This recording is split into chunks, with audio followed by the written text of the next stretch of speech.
Si je comprends bien, à la fin de 2 ans, il y aura 2 fiches, de fait. Une sur un entretien de vente, une sur un événement commercial. Mais j'ai cru comprendre que l'évaluation de la situation A se construisait tout au long de la formation. D'accord? Donc en fait, cette évaluation de la situation A, elle se fait sur les 2 activités. Ah oui, elle se fait sur les 2 activités professionnelles référencées. D'accord. Ok, donc c'est plutôt vers la fin de la formation quand même. En fin de formation. En amont ok, ça y est, c'est bon. Oui. Par rapport à la forme ponctuelle, cette évaluation en CCF, elle se fait oralement ou par écrit? Parce que là, sur la forme ponctuelle, on a bien un exposé, un entretien. 20 minutes, et on retrouve ces 20 autres minutes à la fin de l'épreuve. Sur celle en CCF, on a bien la simulation orale, et situation B, oui. Mais sur la situation A. Elle se construit tout au long de la formation. Oui. Les professeurs, en fait, il n'y a pas de temps. Oui, voilà, il n'y a pas de planification. Mais l'évaluation prend quelle forme? Écrite ou orale? Orale, en fait. On décide. Elle peut être les deux. Les deux, voilà, d'accord. C'est l'équipe pédagogique au regard de son projet pédagogique. On a des évaluations similaires dans d'autres BTS. Oui. C'est une une évaluation qui se construit au regard des situations professionnelles vécues par le jeune, des entretiens de suivi que peut avoir le professeur dans le cadre de la scolarité du jeune, et l'évaluation, à un moment donné, en effet, les 2 professeurs, par exemple, en charge du bloc 1, se réunissent pour déterminer quel est le profil par rapport aux 2 parties de la grille relative à la situation A. On va dire que finalement, c'est sur l'épreuve ponctuelle de dire que par exemple ça doit être oral, c'est presque ça l'anomalie en termes d'évaluation. Mais on ne peut pas faire autrement dans une épreuve ponctuelle parce qu'il vient dans un temps très court. La vraie évaluation, c'est presque celle qu'on a définie effectivement sur cette évaluation continue, c'est-à-dire qu'elle est fondée sur plein d'indices qui se font pendant la formation, d'observation, je dirais, davantage que de se dire est-ce que c'est de l'écrit ou de l'oral, etc. C'est finalement assister en continu à la montée des acquis au fur et à mesure.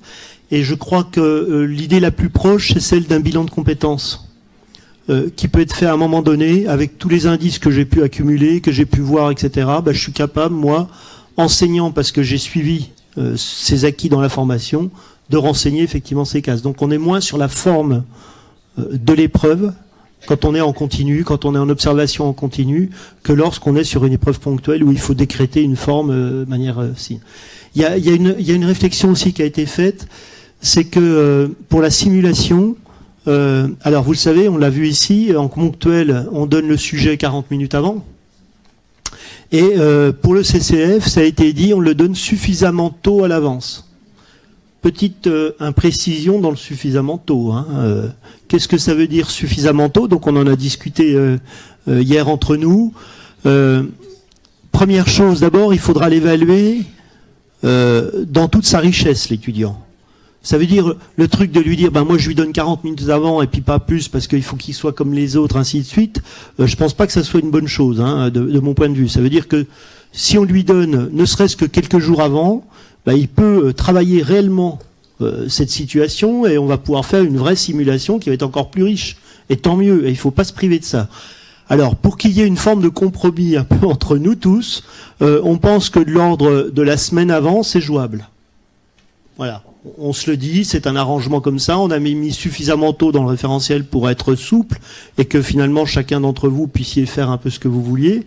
Si c'est 2 jours avant, 3 jours avant, 4 jours, mais on pense qu'un délai d'1 semaine c'est bien, je pense qu'un délai d'1 mois, je suis pas sûr que ça apporterait plus. Au contraire, ça mettrait une pression, puis il fera un truc, une thèse de doctorat de 3e cycle. Donc voilà, vous traduirez bien ça, on est entre 1 semaine et 1 jour pour lui donner ça. Alors moi j'ai toujours une question sur le CCF, la situation A. Ça implique de la part de l'enseignant évaluateur une connaissance fine de ce qui s'est passé en entreprise, puisque ça s'appuie essentiellement sur des compétences développées en entreprise, et il suivra pas tous les étudiants d'entreprise. Si on imagine qu'il a une partie du suivi des activités en entreprise, il n'aura pas l'ensemble des étudiants, 2 profs sur des compétences différentes, ou alors il partage l'ensemble des compétences. C'est précisément ce changement d'alternance qu'on veut. Il n'y a pas ce qui a été fait en entreprise et puis il y aura des enseignants qui l'auront vu ou pas. C'est-à-dire ce qu'on appelait avant le suivi de PFMP. C'est si les situations d'entreprise, elles reviennent en formation et qu'elles sont partagées par les enseignants, par tous les enseignants. À partir du moment où il y a un retour de ces situations qui sont consignées quelque part, chaque enseignant va pouvoir regarder ces situations professionnelles. Elles appartiennent à tout le monde. Il n'y a pas de situation d'entreprise qui vont appartenir à un seul enseignant parce qu'il a fait le suivi en entreprise. Ça n'existe plus, si vous voulez, dans ce genre de modèle. Il y a des situations qui ont été saisies en entreprise, certes, par le jeune, et il en a fait des fiches, éventuellement, où il les a saisies dans un passeport, et après, c'est à partir de ces fiches que les uns et les autres peuvent travailler dessus.